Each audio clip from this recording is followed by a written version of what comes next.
Seguimos, disculpad un poco por el retraso y el lío de horas, pero vamos un poco con retraso en la agenda de hoy. Es el turno para Daniel. Él nos va a venir a hablar del Nano GPT de Carpati. Bienvenido, Daniel. Muchas gracias.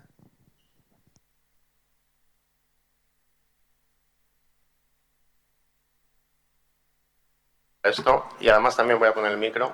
Espero que se me escuche mejor. Sí, mucho más. Si no me oís, que alguien se queje y listo. Bueno, hace mucho que no doy una charla, no es santo de mi devoción, así que voy a trataros como si fuera una reunión con vosotros como desarrolladores y vamos a hablar un poco de cómo reproducir GPT-2. Y el objetivo es no reproducir GPT-2 porque siguiendo este repositorio del que os vais a hablar, del que os voy a hablar, son 4 o 5 líneas de código y 4 días de entrenamiento, sino entender un poco qué hay detrás de los transformadores, qué hay detrás de toda esta tecnología que nos está llevando a la revolución de la que todos somos conscientes, creo, en esta sala. Y cómo podemos piratear esto, cómo podemos hackear en el sentido del desarrollador, en el sentido de cómo podemos personalizarlo y crear modelos.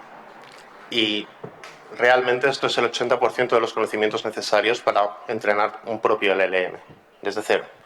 El otro 20% son las modificaciones que han ido surgiendo a lo largo de los años para llegar cada vez más lejos. Pero esto es como los coches, yo hablo mucho de, me imagino cómo serían las primeras carreras de Fórmula 1, parecerían las carreras de los autos locos, ¿no? Porque al final no habíamos convergido en una solución, cada uno sería de una forma, entonces porque al final es el low hanging fruit.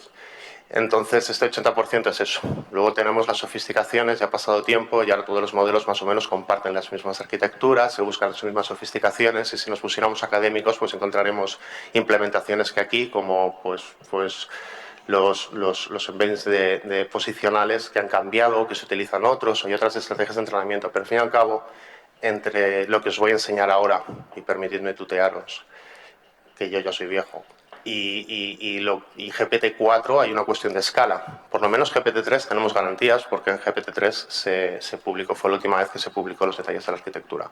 Con respecto a GPT-4, la gran variación es una arquitectura MOE en la que no vamos a entrar hoy, pero fundamentalmente son más parámetros. Esa es la clave de los transformadores y de su escalamiento, ¿no? Entonces, bueno, ¿quién es Carpati? Carpati es uno de los, no lo pronuncio bien, seguro que no. Si alguien, si llega a ver este vídeo, que lo dudo mucho, perdón por pronunciarlo mal, pero es uno de los fundadores de OpenAI, junto con Suskever y la Suskever, junto con el famoso Elon Musk, junto con muchos otros. Junto con la mayor parte de los fundadores ya no forma parte de OpenAI. Pero una de sus grandes, para mí, tiene muchas aportaciones como desarrollador. Su GitHub es una pasada. Aquí podéis ver varios de sus proyectos. Vamos a centrarnos en uno de ellos. No es el más interesante ni mucho menos. El más interesante, bajo mi punto de vista, es Llama-C y el LMC. Pero esto es muy interesante desde el punto de vista de la formación. Y aquí vais a ver que tengo dos repos abiertos. Tengo NanoGPT y tengo MinGPT.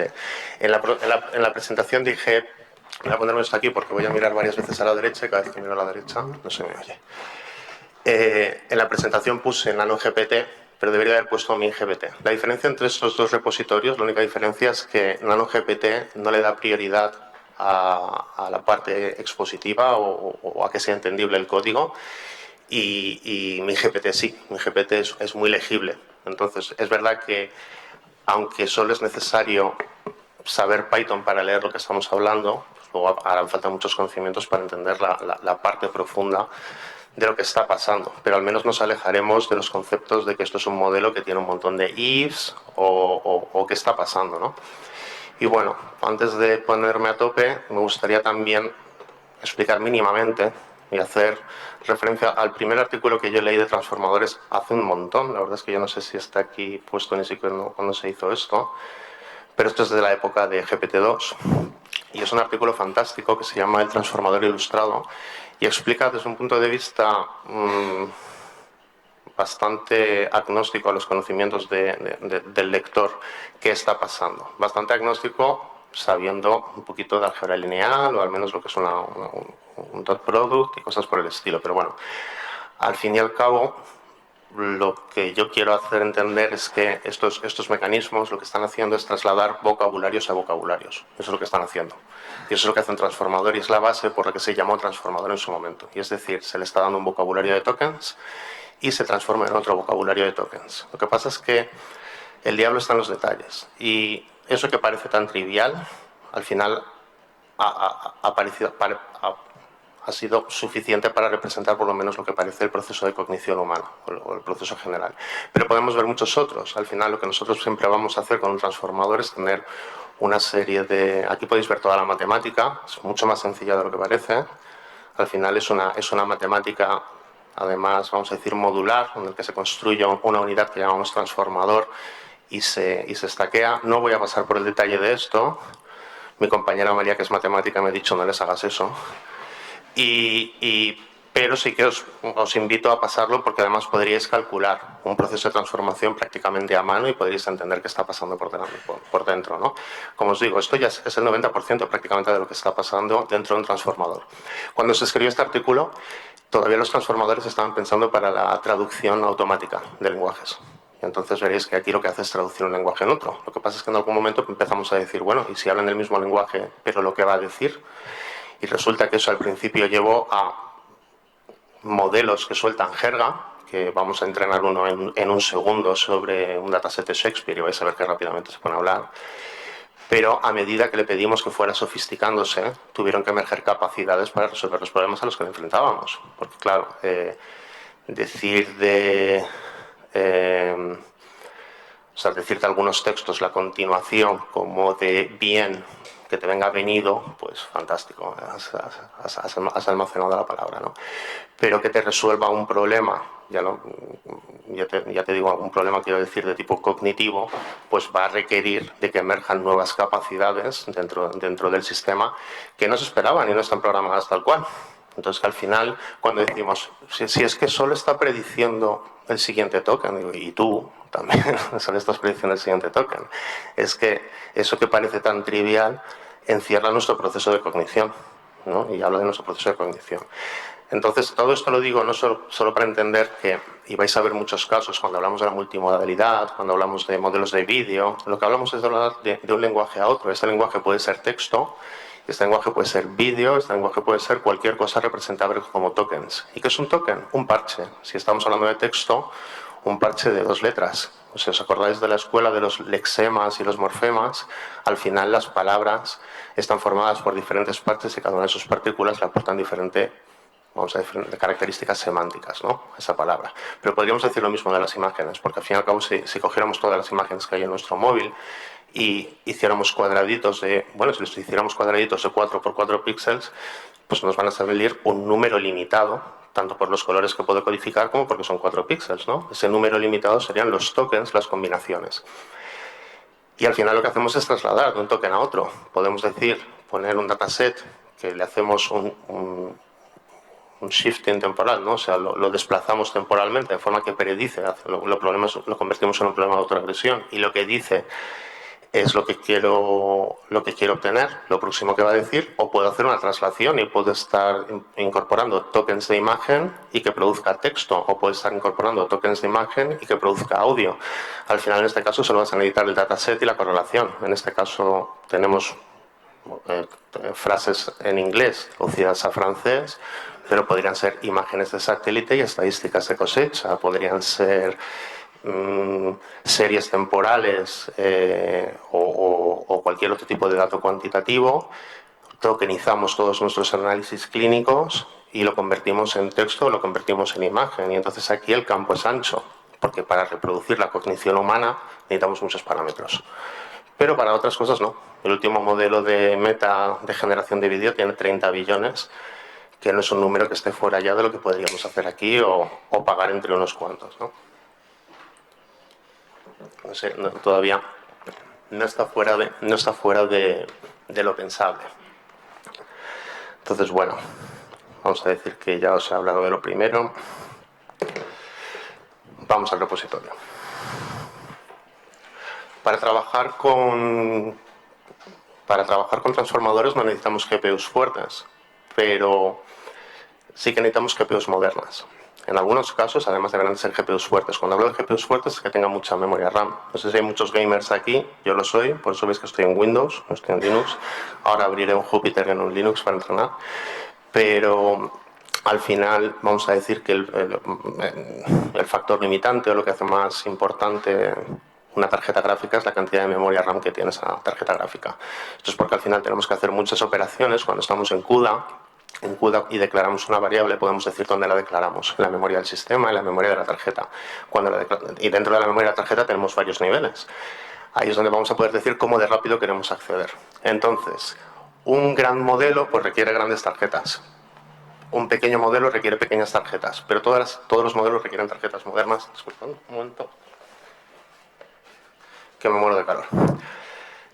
Requieren tarjetas modernas porque al final CUDA, que es el sistema intermediario, está relacionado con la generación de las tarjetas. Este ordenador tiene una 1060, está fuera completamente de lo necesario para poder hacer cualquier entrenamiento, así que bueno, hoy en día ya no es necesario haceros de una GPU, sino que hay un montón de, vamos a ver por ejemplo, yo qué sé, hay un montón de plataformas como esta, que a mí me gusta bastante,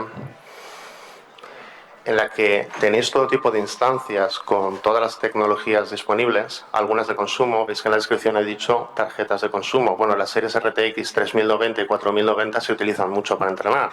Las RTX además son muy interesantes porque todavía permiten el vínculo SLI entre las tarjetas y permiten unificar su memoria RAM, vamos a decir la memoria de cada una de las tarjetas, haciendo que al final un núcleo pueda direccionar memoria que está en otra tarjeta.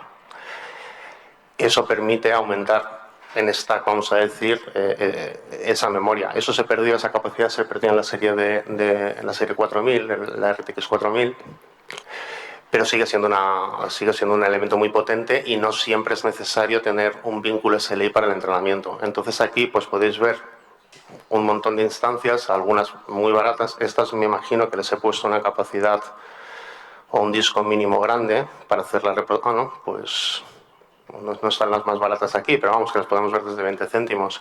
Y es muy sencillo utilizarlas, porque desde que tú, pues pongamos, vamos a hacer una para hacer el primer ejemplo.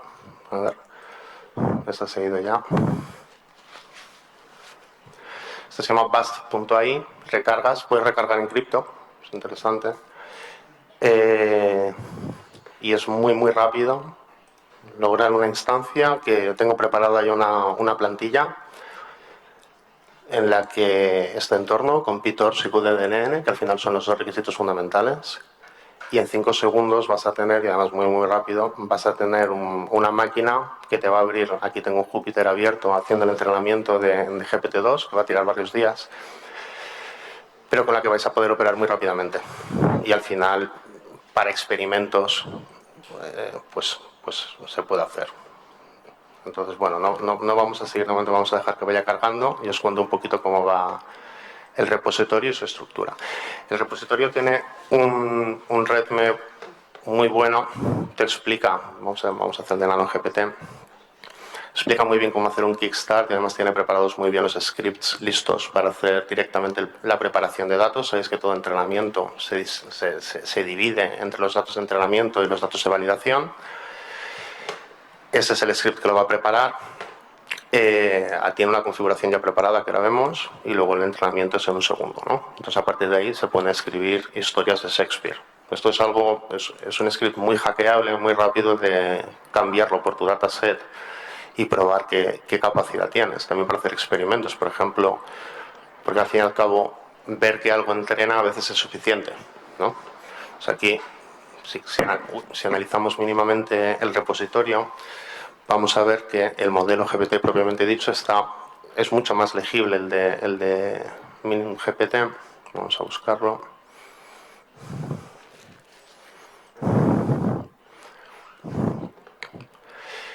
Y aquí al final lo que se está haciendo es, no sé si conocéis, espero que sí, y si no, pues la conocéis hoy y os tendréis que familiarizar si queréis trabajar con este tipo de cosas, es PyTorch. PyTorch, además de tener, es la librería que se utiliza para implementar al final pues todas estas operaciones, porque son fundamentalmente multiplicaciones de matrices aunque hay muchas más cosas de activación. Todas estas operaciones de forma transparente para poder ejecutarlas tanto en CPU como en GPU, que es muy importante poder ejecutarlas en GPU. Para poder hacer el gradiente descendiente y para poder crear modelos que luego sean entrenables, pues PyTorch tiene esta capacidad de hacer módulos customizados o custom modules, que al final se distinguen porque tienen este torch en NModule, que al final están derivando de esa capacidad, y te pide que declares pues, un poco más que el forward, es decir, el paso hacia adelante de lo que quieres hacer, y él ya tiene un sistema de autogradiente que puede ser aplicado o no. Entonces vamos a ver que Karpathy realmente ha implementado todo el modelo, vamos a hacer de MinGPT a través de módulos de este tipo, en los que en algunos casos solo define un paso hacia adelante, en el que le pasan un tensor, en este caso no están diciendo un tensor, es decir, una matriz densa, y luego pues va implementando, aquí no vamos a repasar uno a uno todas las líneas, pero bueno, se ve fácilmente cómo, y aquí se puede pasar, se puede ver muy sencillamente la relación entre de Illustrated Transformer y cómo implementa o cómo explica aquí lo que es la atención, que es la característica fundamental de los modelos de transformación, que viene a ser esto. Entonces podemos ver cómo lo implementa a través de capas lineales.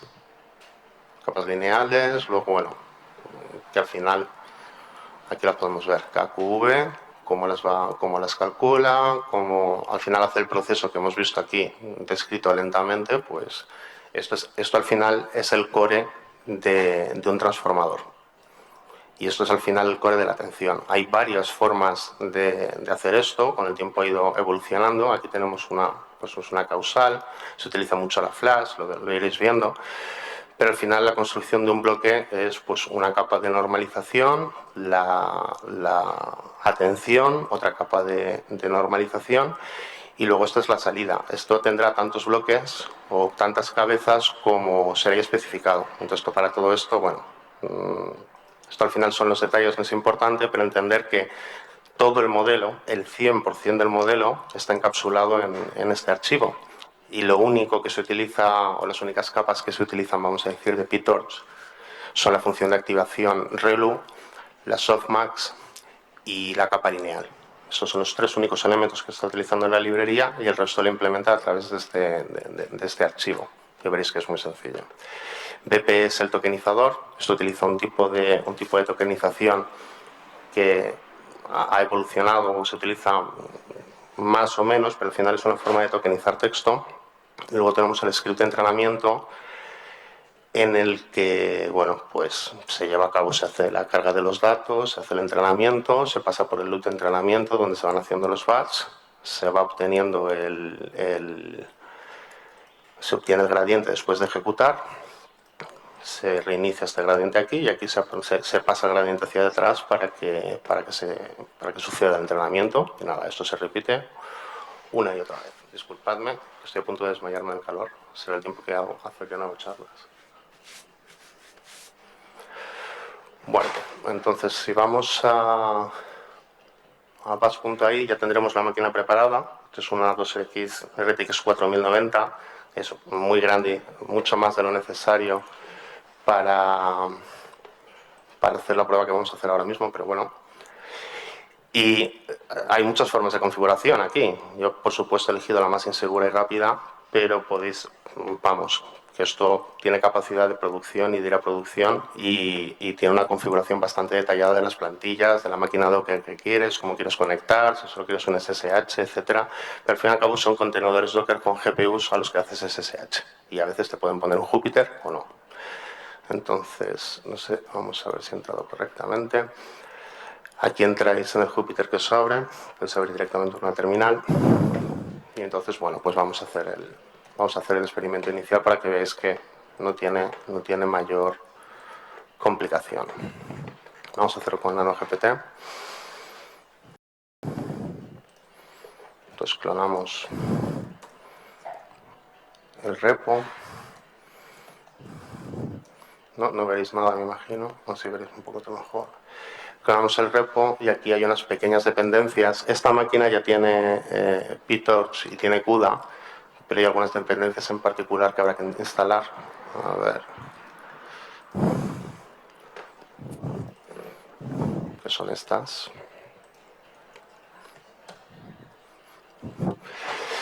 Y luego estas máquinas, no sé por qué, no tienen un compilador de C o un sistema de building instalado de serie. Así que bueno, pues se pone, lo tengo aquí puesto. Me he apuntado ahí tamaño de disco. Tened en cuenta que cuando levantes estas máquinas tienen poquísimo disco. Tienes que ajustarles el disco. Si el dataset que vais a descargar es grande, vais a quemar la máquina en un momento. Sí, da igual, da igual. Lo voy a pasar mal a lo que haga. Tendrías que aguantar, no lo controlo.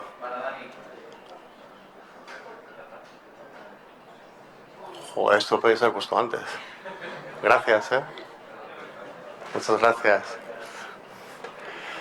Bueno, ahora tenemos la máquina con todas las dependencias necesarias.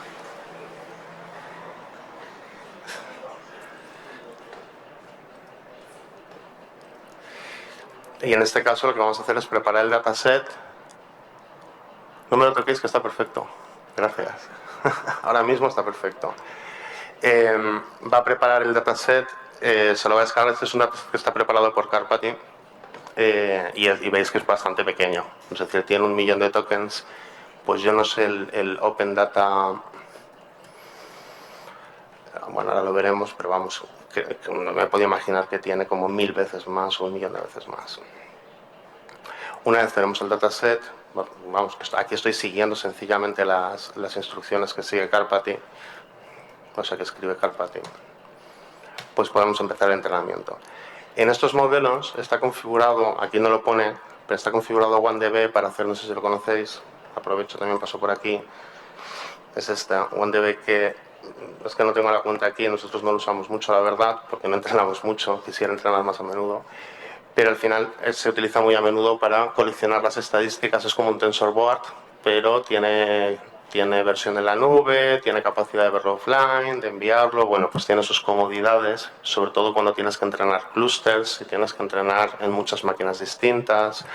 Y hay un momento que, bueno, yo la verdad que en su momento, yo siempre he trabajado con TensorFlow hasta que me di cuenta de mi error. Y pasé a Pytorch y efectivamente estaba acostumbrado a TensorBoard. Bueno, esto se utiliza muchísimo más en este contexto. No nos va a pedir esta configuración. Y nada, aquí pues podéis ver, está haciendo al final la iteración donde vemos la validación. No la hace todas las etapas porque al final la evaluación de la validación lleva mucho tiempo relativo, vamos a decir. Pero nada, vamos a ver cómo va a converger rápidamente y luego vamos a poder hacer el sampling. Lo interesante de este script es que explica muy rápidamente y muy fácilmente, lo podemos ver, el de config trace expert char. Para empezar, está utilizando el tokenizado. Es un tokenizado muy sencillo porque son los caracteres, es decir, las letras individuales. Por lo tanto, solo hay 255 tokens. Y por otro lado, vamos a ver. Entonces, aquí es muy fácil cambiar, por ejemplo, la arquitectura de este modelo. Es decir, cuantas más capas, pues las GPT-3, quiero recordar que tiene 32 capas. El número de cabezas, que al final es las veces que se está juzgando la atención en cada una de las capas en paralelo para poder descubrir diferentes características. El tamaño de los embeddings, porque al final cada token no se pasa tal cual. Un token es un número, el 17, que representa una partícula dentro de un diccionario de una partícula, un trozo de texto dentro de un diccionario de textos, y ese número no tiene ninguna semántica. Lo que hacemos es embeber ese número en una dimensionalidad alta, mucho más alta que esta normalmente. Ahora mismo la dimensionalidad normal es de 4000 componentes o algo por el estilo. Embeberlo en un espacio en el que el mismo entrenamiento, de hecho veréis que la primera capa y la última capa se comparten en el modelo de diagrama porque precisamente así es como están bebiendo, ¿no?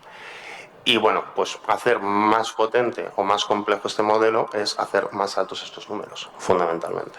Yo el resto de elementos pues no los cambiaría porque son los habituales, es decir, una tasa de aprendizaje baja con un decaimiento y con un calentamiento, es decir, que la tasa de aprendizaje irá reduciéndose a medida que avanza el entrenamiento, pero se mantiene constante al principio. Y ahora mismo no sé exactamente a qué se refiere este beta 2, pero entiendo que es al momento de la aceleración, vamos a decir, de la tasa. Joder, muchas gracias por el aire, ¿eh? No sé cómo han podido hacerlo en el anterior, pero es un crack, porque yo no podía respirar. Cuando veis TenGPT-2, pues en este caso veis precisamente el tamaño. Bueno, pues aquí veo que no está puesto el tamaño directamente. A ver. No, pues aquí no está puesto el tamaño, la tendré independizada de GPT-2, pero bueno, que es muchísimo más grande, ahora lo veremos. Entonces nada, aquí ya habremos terminado el entrenamiento, hemos terminado en un train loss en una validación de 1.6. Aquí, efectivamente, como proceso estocástico, no podemos asegurar exactamente que vamos a sacar lo mismo que consigue Karpathy. De hecho, aquí dice que consigue 1.4 en validación y nosotros hemos llegado a 1.6. Bueno, pues es que esto es precisamente al final 2 entrenamientos, tal vez 2 ejecuciones con una temperatura baja y con una política de selección de token determinada, sí que pueden producir resultados deterministas, pero 2 entrenamientos nunca van a producir resultados deterministas, porque de facto la inicialización con números aleatorios es crítica, y precisamente una buena inicialización es algo muy importante para conseguir un buen modelo. Entonces, bueno, esto lo podríamos seguir entrenando, podemos hacer fine-tunings. Fine-tuning al final es seguir entrenando esto, podemos seguir entrenándolo congelando cierta parte del modelo. Todas estas técnicas modernas que estáis viendo como Cullora o como RLHF, al final todas estas técnicas vienen a ser congelar gran parte del modelo y entrenar una pequeña parte o crear una parte aparte para hacerse precisamente ese fine-tuning, ¿no? Entonces, aquí tenéis el de sampling. En este caso, esto está trabajado como los transformadores antiguos, porque ahora, que me imagino que...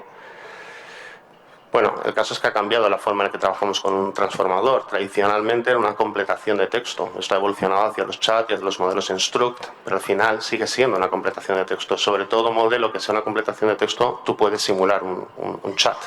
Entonces, estos modelos son de completación de texto en este momento. No tienen una interfaz de chat, que sería tremendamente fácil implementarla con otro LLM, por cierto. Entonces, bueno, veis este texto que está generando aquí, ha sido a partir de una pequeña semilla que podemos ver en el sample.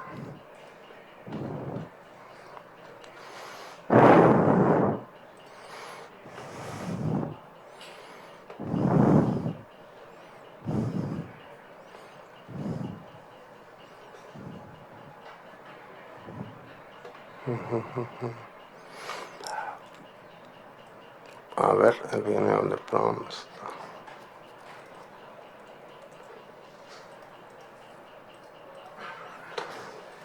Vale, en este caso le está poniendo el prompt inicial, sencillamente le ha dado un salto de línea y luego sigue continuando. Pero si quisierais modificar aquí el prompt para que empiece a generar desde cualquier otra cosa, pues esto es lo que tienes que modificar, ¿no? Entonces, al final, lo que hemos hecho aquí es entrenar en 3 minutitos, no sé cuánto habrá tardado, pero no mucho más. Hemos entrenado un LLM, un baby LLM, muy pequeñito, y luego le hemos dado un token inicial, que es un salto de línea, y lo hemos hecho desde ahí, empieza a generar. Eso es precisamente el script de sampling, ¿no? Bueno, si quisiéramos llevar esto a una escala más alta, pues lo que vamos a hacer es hacer más grande el dataset, poner más parámetros y poco más. Es decir, luego hay sofisticaciones avanzadas, como que, pues por ejemplo, en este caso os van a hablar de un proceso en el que se codifica en los tokens la posición que tiene dentro de la frase, los encodings posicionales, y esto ha cambiado ahora mismo. Se utiliza ROPE, que es otra forma. Pero al fin y al cabo todos estos de Papers with Code, si no lo conocéis, son muy buenos. Y bueno, al final son técnicas que consiguen una pequeña mejora. Es decir, cuando ya estás, pues, ya no es el low hanging fruit, cambiar un encoding posicional por otro, pues te va a mejorar un pequeño porcentaje. Y claro, si estás luchando ya, si eres Anthropic y eres OpenAI y estás luchando, pues importan esas cosas. Pero realmente donde estamos aquí, que yo en el mejor de los casos me imagino que alguien aquí se emociona y dice, pues vamos a montar nuestro LM, y dentro de unos meses veo que nos han montado un Anthropic en Extremadura, sería la mejor salida posible de esta charla. Realmente no va a ser necesario toda esa sofisticación. simplemente con el ejercicio de conseguir los recursos GPU, conseguir el dataset. Y hay muchos datasets privados, hay muchos datasets, muchos datos que llevamos acumulando. Me imagino que aquí alguno trabajará en alguna institución, por ejemplo médica, pues llevará acumulando todo tipo de análisis clínicos durante décadas, que ahora mismo pueden ser estructurados de forma automática con otro LLM y se podría crear un dataset en el que de una forma exploratoria muy rápida se podría ver si tiene valor y si se podría crear un transformador relacionado. Y eso rápidamente llevaría a una captación de fondos, ¿no? Entonces, ¿a qué nos vamos a enfrentar cuando escalemos esto? Nos vamos a enfrentar a máquinas mucho más grandes, a procesos mucho más lentos. Aquí tenemos esta otra RTX 80. Esta está montada en alguna máquina que tiene 8X, está en un data center. Este puede ser que sea un chaval en Alemania que tiene un par de 4090 y se las ha puesto. Tenemos la capacidad de evaluar cuál es la calidad y el reliability de la máquina con la que trabajamos. Y bueno, esto se va a tirar días entrenando. Pero bueno, aquí a lo largo del camino, pues este ya es la otra parte del científico de datos, o por lo menos el científico de datos que se dedica a esto. De ahora, que es analizar estas curvas, ver cuando estas curvas te están indicando que es necesario hacer algún tipo de modificación sobre el entrenamiento, como puede ser pues una parada pronta. Bueno, hay diferentes estrategias y tampoco están en el contexto de este perfecto. Estoy deseando terminar. Entonces, bueno, aquí al final también hay una explicación muy buena de cómo se reproduce GPT-2. Hay una parte de GPT-2 del artículo original de GPT-2 y de los niveles de GPT-2 que no se puede reproducir, que es el dataset, era privado. Ese dataset se ha reproducido, no es exactamente igual, es muy parecido, que es este OpenTestWeb, donde veis que ya pues son 65 gigas de texto descomprimido, 17 millones de documentos, etcétera. Ahí empiezan a ser los niveles de tamaño que son necesarios para crear un modelo de producción. Y la única diferencia que vais a ver con lo que hemos visto arriba o con el ejemplo de Shakespeare, más allá de la parametría, es que aquí ya empieza a trabajar en cómo coordinar un entrenamiento entre diferentes GPUs. Aquí veis un entrenamiento con 8 nodos, pero estos nodos pueden ser 6.000 nodos. Y al final lo que estamos haciendo es entrenar simultáneamente en máquinas independientes y luego intercambiar los gradientes mediante diferentes técnicas. Es decir, aquí ya la cosa se pone compleja, pero la verdad es que está muy bien implementado a través de Torch, ¿no? Entonces, aquí veis que efectivamente pues hay un script que se va a lanzar para los diferentes nodos, va a haber una política en la que van a intercambiar datos y nada, pues incluyo los baselines como porque al fin y al cabo podéis descargar los checkpoints también de estos entrenamientos para ejecutarlos y para que podáis comparar vuestro entrenamiento con el entrenamiento o con un entrenamiento el entrenamiento que se publicó. Y bien, pues lo dicho, con esto os lo podéis divertir, con esto podéis construir. Lo voy a dejar aquí si queréis y así no vamos, porque era hasta I40 y ya veo que ahí ya me he pasado hace un rato. Fine tuning, efectivamente vais a ver lo mismo. En el fine tuning de Shakespeare vais a ver que lo que está haciendo es coger un modelo que ya está entrenado, un punto que ha sido guardado. Torch facilita mucho guardar los pesos de un modelo y volver a cargarlos, y a partir de ahí sigue el entrenamiento con otro dataset. Esto también se puede hacer, reduciendo mucho la tasa de aprendizaje. Al fin y al cabo haces un detalle mucho más fino. Entonces, si por ejemplo quisiéramos que en este caso solo fueran esos personajes los que hablan, bueno, pues sampleando solo esa parte del dataset y haciendo el fine tuning con ello, pues es como se va a conseguir, ¿no? Y luego tiene un mecanismo interesante para hacer sampling de modelos descargados, es decir, pues ahí lo estáis viendo, en el que vais a poder decir directamente un start, cuántos tokens se van a generar, y la verdad que en este caso el número de samples no sé por qué lo está poniendo. Y bueno, pues eso es todo, chicos y chicas. Muchas gracias.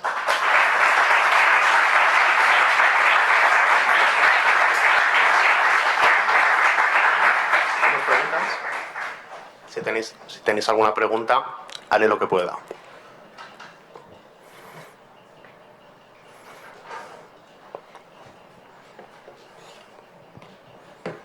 Gracias.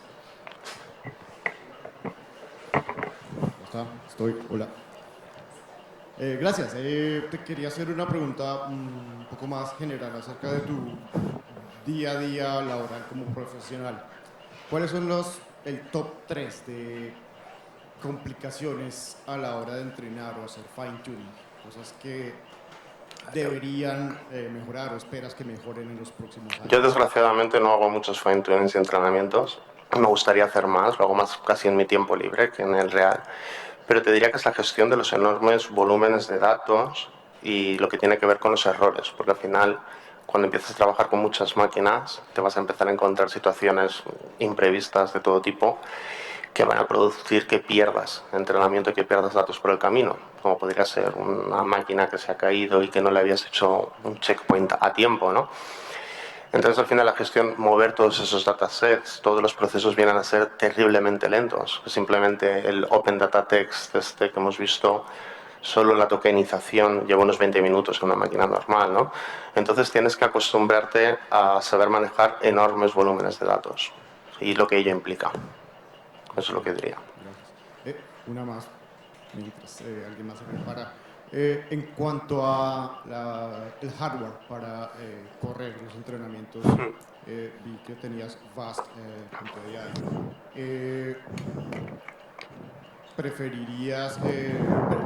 ¿Prefieres siempre tener un acceso a la máquina directamente, como hacer un SSH para entrar en tu máquina virtual y ejecutar todo tú mismo desde cero, hacer la instalación de paquetes tú mismo? ¿O una plataforma de las que ya ofrecen todo listo para ti? Bueno, yo tengo una filosofía de desarrollador en general que no es muy compartida, que es que cuantos menos clics haga, muchísimo mejor. Así que si existe una solución, de todos modos, que lo más cercano que vas a encontrar es el acceso a máquinas, porque va a ser difícil.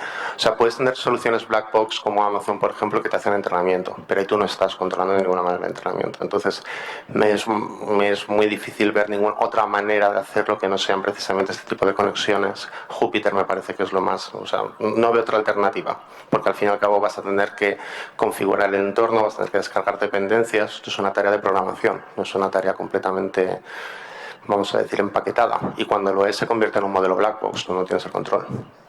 Gracias. De nada, un placer. ¿Hay tiempo para más preguntas? ¿Alguna pregunta más? Muchas gracias. Gracias por la charla. Y bueno, además, enhorabuena porque se nota que entiendes mucho de lo que estabas hablando. Yo quería preguntarte, hemos estado viendo un recurso para reproducir modelos tipo GPTs.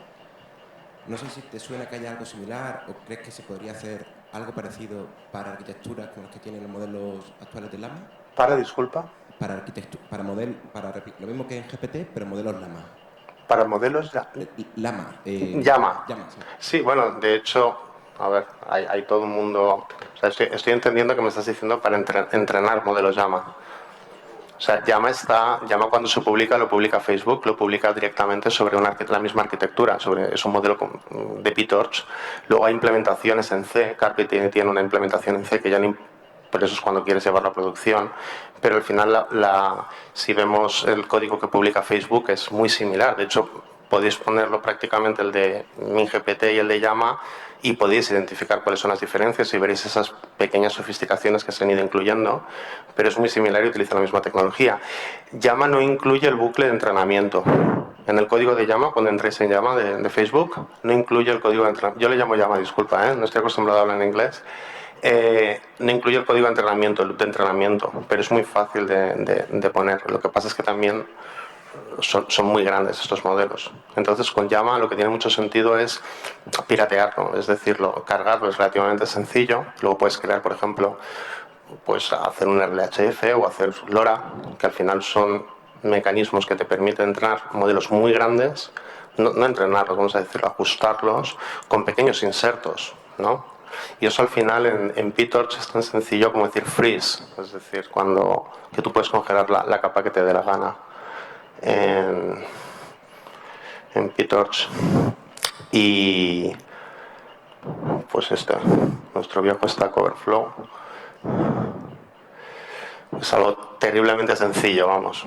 Es algo que no tiene complicación. También puedes hacer un lore a tu bola, es decir, que un trozo de la red está muy abonado para la experimentación y para divertirse. No sé si te he respondido. Esa es mi pregunta. Gracias. Muchas gracias, Daniel. Nada, muchas gracias.